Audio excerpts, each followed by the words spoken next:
তেলের পাম্পে দাঁড়িয়ে, আপনি দেখেছেন কিনা জানি না, দীর্ঘক্ষণ দাঁড়িয়ে থেকে অজ্ঞান হয়ে পড়ে গেছে, তাকে হাসপাতালে নিতে হয়েছে। এই তেল সমস্যার সমাধানের জন্য সরকারের জন্য আহামরি কিছু করার দরকার ছিল না।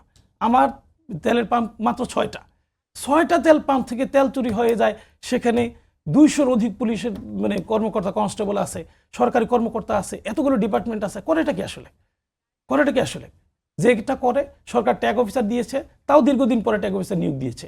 ট্যাগ অফিসাররা ঠিক মতো যার জায়গায় কাজ করছে কিনা সেটা তদারকির জন্য লোকজন নিয়োগ করে সেটা করা দরকার কিনা সরকার সেটা চিন্তা করছে না।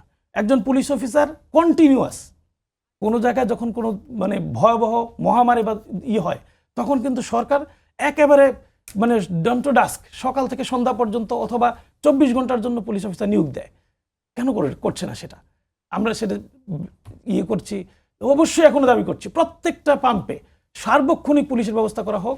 1 লিটার তেলও যাতে কোনোভাবে কোনো ড্রামে না যায়, কোনোভাবে অব্যবস্থাপনার শিকার না হয়। এই জায়গাগুলোতে সরকার চিন্তা করে বিশেষভাবে করছে না। খেয়াল করে দেখেন 300 বিধিতে মানে মন্ত্রী মহোদয় বিবৃতি দিয়েছে কোনো সংকট নাই।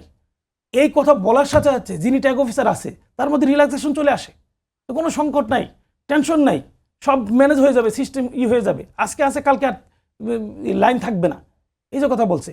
আর একটা বড় ভয়াবহ ভিতর, গতকালকে আমি পাম্প ভিজিট করেছি, আজকে ভিজিট করেছি, একেবারে ঢালাও অভিযোগ সরকার দলীয় লোকজন মানে ঘন্টার পর ঘটনা দাঁড়িয়ে সাধারণ লোকজন তেল পাচ্ছে না, সরকার দলীয় লোকজন পরিচয় দিয়ে তারা তেল নিয়ে চলে যাচ্ছে, দেদারসে তেল নিয়ে চলে যাচ্ছে। সবার জন্য 300 টাকা করে দেওয়া হচ্ছে, তার সরকার দলীয় লোকজনকে সেখানে 1000 টাকার 1500 টাকার তেল নিয়ে চলে যাচ্ছে। এই যে অব্যবস্থাপনা, সরকার তার দলের কর্মীদেরকে নিয়ন্ত্রণ করা দরকার। সরকার আইন শৃঙ্খলা বাহিনী যারা আছে তাদেরকে সেখানে মানুষের এই দুর্ভোগ লাঘবের জন্য নিয়োগ করা দরকার।